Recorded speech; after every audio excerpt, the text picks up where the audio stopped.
ঘর পরিষ্কার রাখা কারো কাছে সহজ, কারো কাছে কঠিন। তাদের কাছেই কঠিন যারা ঘর পরিষ্কার করার সঠিক পদ্ধতি জানে না। কখন কোন কাজ কোন দিন কোন সময় করতে হবে সে বিষয়ে সঠিক ধারণা না থাকার জন্যই কঠিন লাগে। রান্না বান্না, ঘর পরিষ্কারের কাজ সবকিছু করে সন্ধ্যায় আরহামের বন্ধুর জন্মদিনে গিয়েছিলাম। আসসালামু আলাইকুম, কেমন আছেন সবাই? লিজেন্ডারি লাইফ অফ নিপা ব্লগে আপনাদের সবাইকে স্বাগতম। সকালের নাস্তা করছি। বেশিরভাগ সময় ঘরে থাকা ফল দিয়েই সকালের নাস্তাটা কমপ্লিট করে ফেলি। এতে করে নাস্তা বানানোর এক্সট্রা একটা ঝামেলা আমার কমে যায়। সেই সাথে খালি পেটে সকালবেলা ফল খাওয়া কিন্তু অনেক ভালো। আমি ঘরের সব কাজ প্রতিদিন করি না, এক এক দিন এক এক সময় ঘরের এক একটা অংশ পরিষ্কার করে ফেলি। এতে করে ঘরের সব জায়গা একসাথে নোংরাও হয় না এবং একসাথে পরিষ্কারও করতে হয় না। আমরা প্রতিদিন যদি সব কাজ একসাথে করতে চাই, সব দিকেই পরিষ্কার করতে চাই, তাহলে কিন্তু কোনো কাজই ভালো হবে না। আজকে বেলকনিটা পরিষ্কার করে নিচ্ছি। এখন হয়তো অনেকেই বলবেন, কই আপনি তো পরিষ্কার করছেন না? পরিষ্কার তো করছে আপনার হেল্পিং হ্যান্ড। তবে একটা কথা কি জানেন, আপনি যতই হেল্পিং হ্যান্ড দিয়ে পরিষ্কার করান না কেন, যত কাজই করান না কেন, নিজে যদি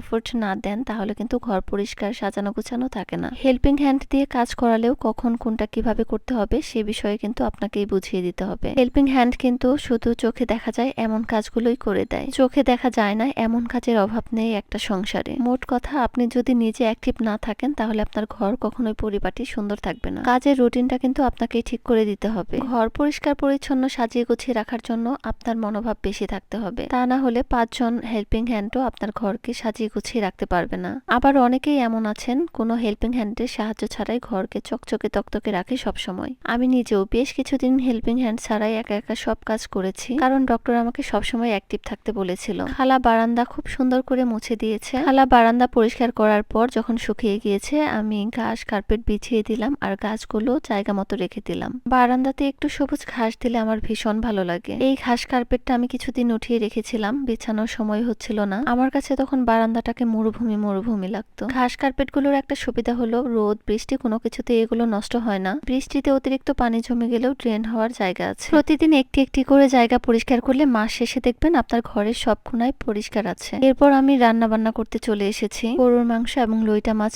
রান্না করলাম। সন্ধ্যায় আরহামের বন্ধুর জন্মদিন, সেই জন্য আমরা দুপুরে খাওয়া দাওয়া করে বিকেলে গিফট কিনতে চলে গিয়েছিলাম। যার জন্মদিনই হোক না কেন তাদের জন্য গিফট কিনলে আরহামের জন্য গিফট কিনতে হয়। যখন যার জন্মদিনের গিফট কেনা হোক না কেন আরহামের জন্য কিনতে হবে, এটাই আরহামের রুলস। আরহাম তো তার নিজের জন্য এবং বন্ধুর জন্য গিফট কিনে খুবই খুশি ছিল। প্রথমে আমি আরহামকে রেডি করে দিয়েছি, এখন আমি নিজে রেডি হয়ে নিচ্ছি।